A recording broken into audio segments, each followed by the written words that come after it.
आणि आणलं तुम्हाला जमत नाही तर त्यावेळेला तुम्ही सांगायला पाहिजे बा आम्हाला काय जमत नाही, तुम्ही दुसऱ्या दवाखान्याला न्या. तिने व्हेंटिलेटर पण लावाय नाही, काहीच लावाय नाही. हा ॲम्ब्युलन्स मध्ये घातलं, नंतर व्हेंटिलेटर लावली मॅडम. आता रात्री 2 वाजता पैसे कुठं जमा करायचं आम्ही? 2 गाड्या होत्या, 2 गाड्या घाणवट ठेवून घ्या, 2 मोबाईल घाणवट ठेवून घ्या म्हणले सर. तरी पण काय ऐकलं नाही, पहिला आमचे बिल पे करा असं म्हणून 5 तास पेशंटाला अडकून ठेवण्यात आले. ऍडमिट केल्यावर त्याला जास्त झाल्यावर मग म्हटलं तुम्ही दुसऱ्या दवाखान्याला न्या आणि पहिला पैसे भरा. त्यांचीच माणसं येऊन आम्हाला सांगतात की डॉक्टर झालाय, कबूल झालाय, माझ्या हातानं घडलंय. पण असं घडलं म्हणल्यावर असं किती माणसाचं घडवायचं? आणि जाताना त्यानं काय सांगितले, तुम्ही आता बोलतासा बोला, नंतर तुम्हाला काय बघायचं मी ते बघतो म्हणून ते सांगून गेल्या. ज्या पेशंटचा मंगलम हॉस्पिटलमध्ये मृत्यू झाला, मात्र मृत्यू झाल्यानंतर सुद्धा ते त्यांच्या घरच्यांना सांगण्यात आले नाही. त्याच पेशंटचा नातू आपल्या सोबत आहेत. काय झालं, तुम्ही सोबत सुरुवातीपासून आतापर्यंत त्यांच्या सोबत होता, नेमकं काय काय घडलेलं आहे, पूर्ण घटनाक्रम सांगा. बरोबर संध्याकाळी 6 वाजता त्या सर्दी, खोकला आणि ताप असल्यामुळे संध्याकाळी रविवार दवाखाने उघडे नसतात म्हणून आम्ही मंगलम हॉस्पिटलमध्ये आलेलो होतो.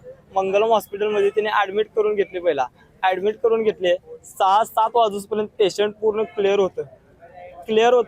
जेवण झाल्यानंतर त्यांनी सलाईन लावले, ऑक्सिजन लावले ना, त्याच ठिकाणी श्वासोश्वास कमी मिळायला लागल्यामुळे ना त्याला व्हेंटिलेटर लावताना व्हेंटिलेटर मॅडम बरोबर नाही लावलेलं. व्हेंटिलेटर बरोबर नाही लावल्यामुळे ना त्यांनी जास्त तळमळून त्यांचा ना त्यासनी एक इंजेक्शन केलेली होती. ते इंजेक्शन केलेले ना आम्हाला काही सांगितले नाही मॅडम. इंजेक्शन केलेले सांगितले नाही. मग त्यांनी की नाही बेशुद्ध अवस्थेत झाले मॅडम. आणि आम्ही बेशुद्ध अवस्थेत झाल्यामुळे ना आम्ही पण जरा घाबरलेलो होतो मॅडम. मग मॅडमच त्यांनी म्हणले तुम्ही आता या दवाखान्यात म्हणजे हे करू शकत नाही, तुम्ही आता दुसरा दवाखाना बघायला पाहिजे. मग त्यांनी म्हणले ॲपल सरस्वती दवाखान्यामध्ये जावा तुम्ही. मग आम्ही मॅडम म्हणलं आम्ही डायमंडला नेणार म्हणल्यावर त्यांनी म्हणायला लागले आमचा बिल पहिला पे करा म्हणल्यावर आम्ही म्हणलं आता सर आमच्याकडे बिल नाही आहे. म्हणजे आज रविवार असल्यामुळे बँका सगळ्या बंद होत्या. बँका बंद असल्यामुळे आम्ही म्हणले सर आमच्याकडे 2 गाड्या होत्या, 2 गाड्या घाणवट ठेवून घ्या, 2 मोबाईल घाणवट ठेवून घ्या म्हणले सर. तरी पण काय ऐकलं नाही, पहिला आमचे बिल पे करा असं म्हणून 5 तास पेशंटाला अडकून ठेवण्यात आले.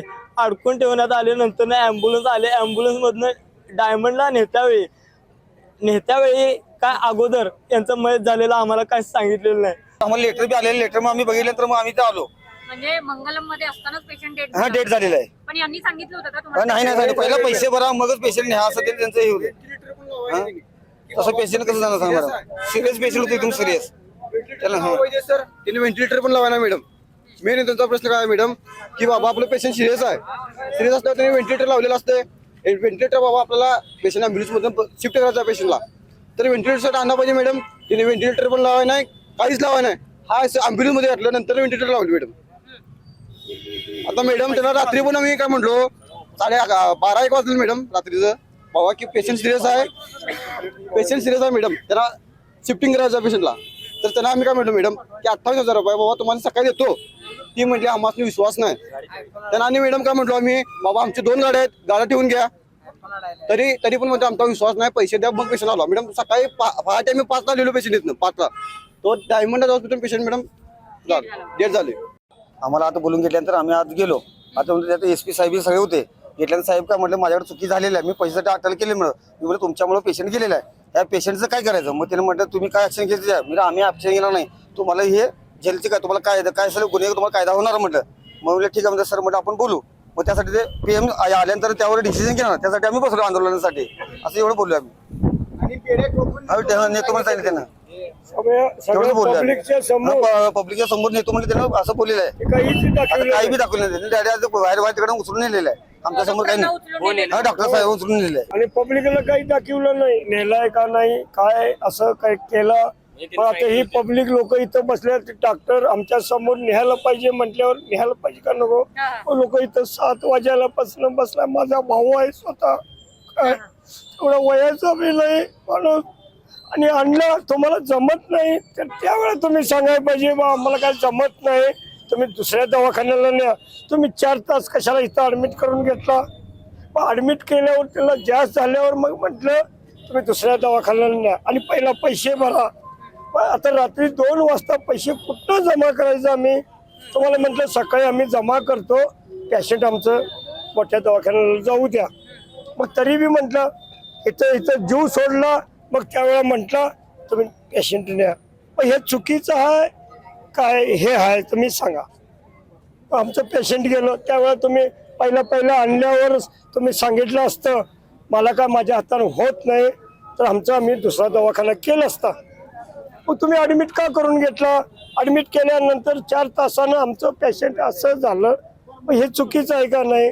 मग ह्या डॉक्टरला आम्ही काय करायचं? आंदोलन करायचा का बेड्या घालायच्या का काय करायचं? मंगलम हॉस्पिटलच्या डॉक्टरांच्या विरोधात सगळे उजगावकर हॉस्पिटलच्या बाहेर जमले असताना, पोलीस सुद्धा या ठिकाणी आले असताना इथल्या महिलांचं असं म्हणणं आहे की ज्यावेळेला पोलीस अधिकारी, महिला अधिकारी या ठिकाणी आल्या त्यावेळेला त्यांच्याकडून यांच्यासाठी काही अपशब्द आले असं त्यांचं म्हणणं आहे. नेमकं मावशी काय झालं? काय कोण कुठल्या महिला अधिकारी तुम्हाला काय बोलल्या? मगाशी झालं वांदा झाल्यावर की नाही आमच्यात असं टाळ्या वाजवताना त्या मॅडमने काय केल्या की ते बोलताना काय बोलायला लागली, तुम्ही छक्के आहेत काय, गतराडे आहेत काय असं म्हणून त्या मॅडमने बोलायला लागल्या.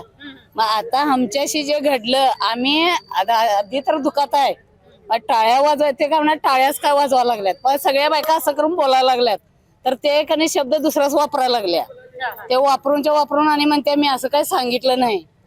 मग त्याला मी काय म्हटलं, तू सांगितलं नाही 10 माणसात तू एकटी बाई बाहेर पडणार आहेस काय? तर ते म्हणते नाहीच नाही. मग त्यांचा कोण जोडीदार ते म्हणाला मला बोललंय ते बाया असं टाळ्या ठोकायला लागल्या ते तुला लागल म्हणून तू बाजूला सरक म्हणून मी त्या साहेबांना सांगितलं म्हणून ते साहेब सांगायला लागला. मग त्या महिला अधिकारी आता इथे आहेत की गेल्या? त्या महिला अधिकारीला कोणतर घालिवले, ते बाई इथं नाही आहे. आता हे बाकीचे आहेत आणि ते मॅडम नाही आहे इथं. आणि जाताना त्यानं काय सांगितले, तुम्ही आता बोलतासा बोला, नंतर तुम्हाला काय बघायचं मी ते बघतो म्हणून बी सांगून गेल्या. तो धमकी देऊन तुम्हाला? हो, धमकी देऊन गेल्यानंतर किती महिला होत्या? हे हाय सगळ्याच महिला होत्या. हाय हे माणसं सगळीच होती. आणि तेवढ्या माणसात सांगून बी म्हणून ते त्यांच्यातला कोण ऐकलेलं का नाही, त्यानं काय म्हणलं असं काय बोलू नको बाई, तू बाहेर साईडला जा असं म्हणून त्या बाईला तिकडे ढकलून बाहेर काढल्या. ते मॅडम इथं हाय का त्याला घरला घालवलं तेवढं काय आम्हाला माहित नाही.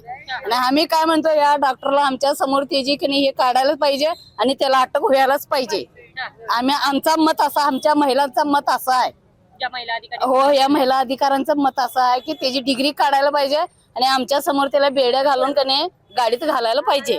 आता पेशंट तुमचा कुठे आहे आणि पोस्टमॉर्टम साठी वगैरे तयारी झालेली आहे? गेलेला आहे आणि पोस्टमॉर्टम करायला नेलंय आणि काय 1.5 तास लागल ते आणायला इथं. पण आम्ही त्या डॉक्टरला हे केल्याशिवाय आम्ही काही इथनं हलणार नाही. तुमच्या मधले काही पुरुष मंडळी होते जे डॉक्टरांना प्रत्यक्ष भेटायला गेले पोलिसांसोबत, तर त्यांना असा निरोप देण्यात आलेला आहे की पोलिसांनी त्यांना इथून घेऊन गेलेले आहेत गांधीनगर पोलीस स्टेशनला डॉक्टरांना. हे मग तुमच्या सर्वांसमोर ते प्रत्यक्ष तुम्ही पाहिलंय का? त्यांना पाहिलेलं नाही, त्याला आम्ही बघितलेलं बी नाही आणि काय नाही. आणि त्यांचेच माणसं येऊन आम्हाला सांगतात की डॉक्टर झालाय, कबूल झालाय, माझ्या हातानं घडलंय. पण असं घडलं म्हणल्यावर असं किती माणसाचं घडवायचं? तुझं ते काय किती 22,000 रुपये काय किती तुझं होतं? 12 लाखाची गाडी त्याला दाखवली. ते 12 हे बघा, माणूस मोठा काय पैसे मोठं. मग माणसं 2 रिक्षा दाखवले, बाबा आमचं पेशंट दुसऱ्या दवाखान्यात पाठवा. आणि मोबाईल दाखवलं, मोबाईल नको मला हार्ड कॅश पाहिजे. मग म्हणलं आमची 12 लाखाची गाडी आहे, ते गाडी ठेवून घ्या, आमचं पेशंट आम्ही दुसऱ्याकडे नेतो. ते जीव जाताना आता बाहेर काढताना ते जीव जाताना म्हणाला आता तुमचं पेशंट घेऊन जावा. मग ते ह्याला डायमंडला नेलं, तिथं घेऊन जाताना ते म्हणतात रे माणूस आता सपन 2 तास झालं. मग ह्या डॉक्टरला ठेवून काय करायचं? हे महिलांचं मत असं आहे. जो पेशंट या ठिकाणी ऍडमिट करण्यात आला होता, ताप, सर्दी, खोकला या बेसिसवरती त्या पेशंटला अचानक निमोनिया झाला असं सांगण्यात आलं. त्यानंतर अचानक तो पेशंट मृत पावला. डॉक्टरांनी हे बाहेर कळू दिलं नाही. उलट ज्या पेशंटचे नातेवाईक होते ते डायमंड हॉस्पिटलमध्ये पेशंटला या मंगलम मधून नेण्यासाठी आले होते. त्यांच्याकडे 28,000 रुपयांची त्यांची जी हॉस्पिटलची फी वगैरे असेल ती भराच, नाही तर पेशंट घेऊ नका असा एक अट्टहास लावला. मुळात त्यावेळेला पेशंट जगला असता जर डॉक्टरांनी थोडीशी तरी दया आणि माणुसकी दाखवून त्या पेशंटला त्यावेळेला जाऊ दिलं असतं. इथल्या घरच्यांच्या नातेवाईकांच्या सांगण्यानुसार गाडी ठेवली, मोबाईल वगैरे ठेवले, हा एक जरी भाग असला तरी तो थोडक्यात माणूस वाचू शकला असता जर त्या वेळेला त्या पेशंटला टायमात दुसऱ्या हॉस्पिटलमध्ये न्यायला दिलं असतं तर. आणि सगळ्यात महत्वाची गोष्ट सुद्धा, आता काही लोकांच्या म्हणण्यानुसार त्या डॉक्टरांनी पोलिसांसमोर कबूल केलेला आहे, त्या डॉक्टरांना अटक करण्यात आलेली आहे. पण महत्वाचा मुद्दा, डायमंड हॉस्पिटलच्या रिपोर्टनुसार तो पेशंट या ठिकाणाहून डायमंड हॉस्पिटलला जेव्हा नेला तेव्हा तो पेशंट 2 तासापूर्वी वारला होता. म्हणजे पेशंट 3 तास जिवंत असताना इथे त्याला ताटकळत ठेवण्यात आलं आणि जिवंत नसताना म्हणजे एक्सपायर झाल्यानंतर 1 तास वरचा परत त्या 28,000 रुपयांसाठी इथे ताटकळत ठेवण्यात आलं. मुळात मंगलम हॉस्पिटलची ही सगळी व्यवस्था आहे, या व्यवस्थेवरती या सगळ्या घटनाक्रमामुळे प्रश्नचिन्ह उपस्थित राहत आहेत.